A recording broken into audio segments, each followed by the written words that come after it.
Ito po si African Loxana Light. Good for newborn until 3 years old. Lightweight stroller po ito. Full canopy. High-seated. Adjustable po yung leg rest po nito. And then reversible po yung handle niya. Okay?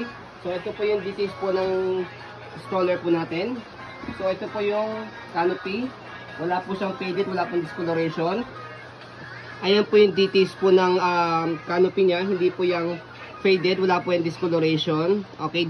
Design po niya yan. Glow in the dark. So, ito po yung peekaboo niya. Dalawa. Okay. So, lockable po yan sa gilid. So, baba nyo lang po yan para mag-stretch out po siya. Okay. So, kapag i-fold po ninyo, angatin lang po itong canopy.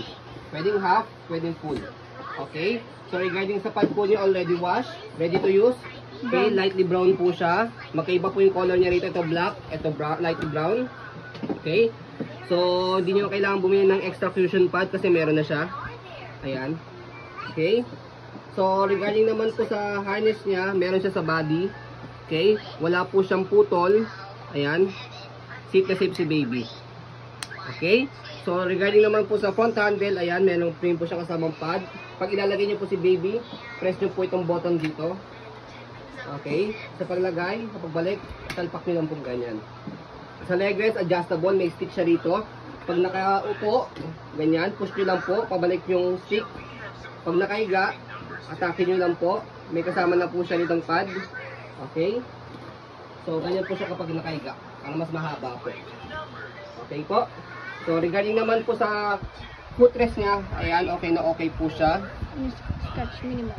Okay?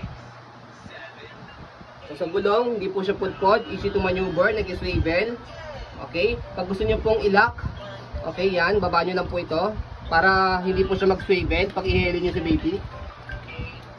Okay, baba nyo lang po ulit. May extra packet. Okay, so yan, ito po yung extra bucket niya, extra bag.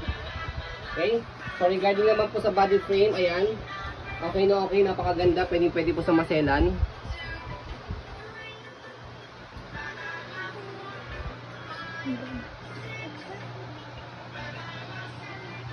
Ayan po yung brand niya, African Loxana Light. Okay, so sa gulong, okay na okay po siya, hindi po siya pudpod. Sa likod, okay din po. Yan, stopper niya. Okay. Basket, okay na okay yung basket, wala pong problema. Wala pong stain, wala pong tear. Stop, dito po siya na-adjust. Pag gusto niya pong iipo, ihiga. Okay. So, hatakin niyo lang po ito. Ayan.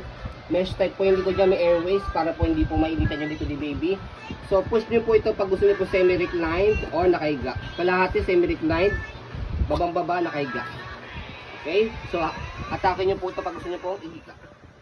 Okay? Body frame po sa kabilang side. Ayan.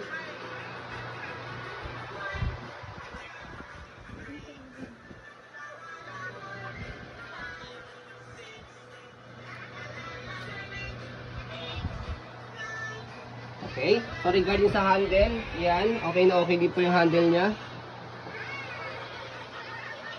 So yan, so sa pag-reverse po sa kanya, ito, angat nyo lang po siya and then shoot nyo rito. Yan, so ganyan po yung details niya o itsura niya kapag naka-reverse. Okay, so sa pag-fold naman, balik nyo lang po ulit. Ayan, so one hand fold, one hand open po ito.